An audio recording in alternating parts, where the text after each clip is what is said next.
Hello everyone, welcome back. In today's video, we're going to dive into an awesome way to boost engagement on your Pinterest account by enabling comments on your pins.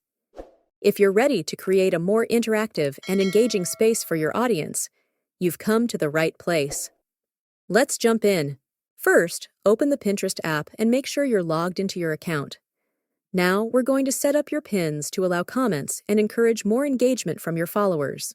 Start by heading to your profile and click on the Save tab.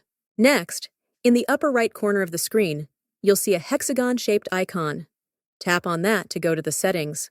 On the new page that opens, select the option labeled Settings. Once you're in the Settings menu, look for the option called Social Permissions and tap on it.